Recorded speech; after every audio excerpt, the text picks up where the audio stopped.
Hello hi అండి, welcome to Kranthi cuisine cooking channel. ఈరోజు మనం చీజ్ శాండ్విచ్ స్లైడర్స్ తయారు చేసుకోబోతున్నామండి. చూసారు కదా, చీజ్గా చూడడానికి ఎంత చక్కగా కనపడుతున్నాయో, అలాగే టేస్ట్ కూడా చాలా బాగున్నాయి. ఇది పిల్లల నుంచి పెద్దవాళ్ళ వరకు ఇష్టపడి తినే విధంగా ఉంటుంది. చేసుకోవడం అయితే చాలా సింపుల్గా ఉంటుంది. ఇప్పుడు దీని తయారీ విధానం అలాగే కావలసిన పదార్థాలు.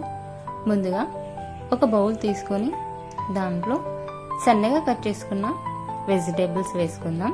పన్నీర్, క్యాప్సికమ్, ఆనియన్స్, అలాగే ఉడకపెట్టి పెట్టుకున్న స్వీట్ కార్న్స్. ఇవి చాలా సన్నగా కట్ చేసుకొని బౌల్లో వేసుకోవాలి. ఇప్పుడు దీంట్లో ఒక పావు teaspoon black pepper powder, పావు teaspoon red chilli flakes, అలాగే తగినంత సాల్ట్, అలాగే ఒక పావు టీ స్పూన్ సీజనింగ్స్, 2 టీ స్పూన్ల శాండ్విచ్ సాస్. ఇది సూపర్ మార్కెట్లో అవైలబుల్ ఉంటుందండి. అలాగే సీజనింగ్స్ కూడా చాలా ఈజీగా అవైలబుల్లో ఉంటాయి మనకు. ఇవన్నీ చక్కగా కలిపేసుకోవాలి. ఇప్పుడు దాన్ని పక్కన పెట్టేసుకొని ఇక్కడ నెయ్యి లేకపోతే బటర్ కానీ ఒక 2 టీ స్పూన్లు బౌల్లో వేసుకొని దాంట్లో కొంచెం కొత్తిమీర వేసుకొని చక్కగా కలిసే విధంగా కలుపుకోండి.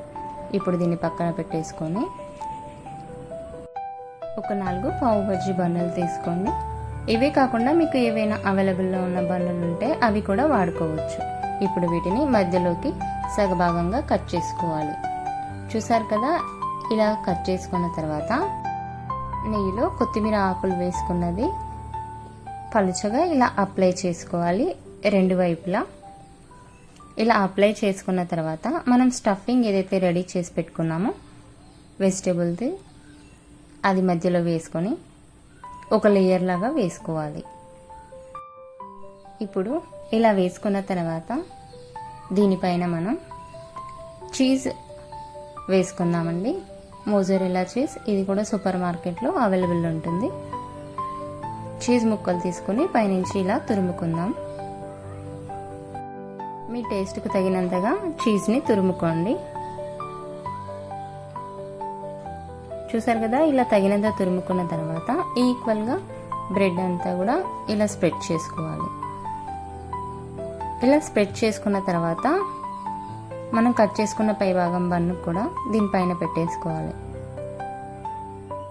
నేను ఇక్కడ 2 చేస్తున్నానండి. ఇంకో బన్ను కూడా సేమ్ యాజ్ ఇట్ ఈజ్ అలాగే చేసి పెట్టుకున్నాను. ఒకటి మైక్రోవేవ్లో పెడుతున్నాను, ఇంకొకటి గ్యాస్ పైన పెడుతున్నాను. చూసారు కదా, ఇలా 2 రెడీ చేసుకున్న తర్వాత దీనిపై నుంచి కూడా నెయ్యి అప్లై చేసుకోవాలి. మనం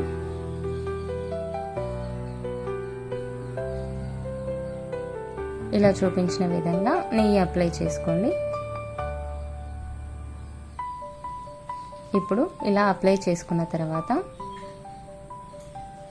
ఒకటి నేను మైక్రోవేవ్లో పెడుతున్నాను. మైక్రోవేవ్లో 150 degrees 12 minutes పెట్టుకోండి. అలాగే స్టవ్ పైన వచ్చేసి అడుగు భాగాన సిల్వర్ పేపర్ పెట్టేసుకోండి. ఒకవేళ లేకపోతే బటర్ లేకపోతే నెయ్యి ఎక్కువగా వేసేసి గ్యాస్ని లో మీడియం ఫ్లేమ్లో పెట్టేసుకొని ఒక 6 నుంచి 7 నిమిషాల పాటు ఉడికించుకోండి. ఇలా ఉడికించుకున్న తర్వాత ఇప్పుడు మనం ఇక్కడ చూడొచ్చు, చీజ్ అనేది మెల్ట్ అయిపోతుంది. ఇప్పుడు మనం స్టవ్ ఆఫ్ చేసుకొని దీన్ని సర్వ్ చేసుకోవచ్చు.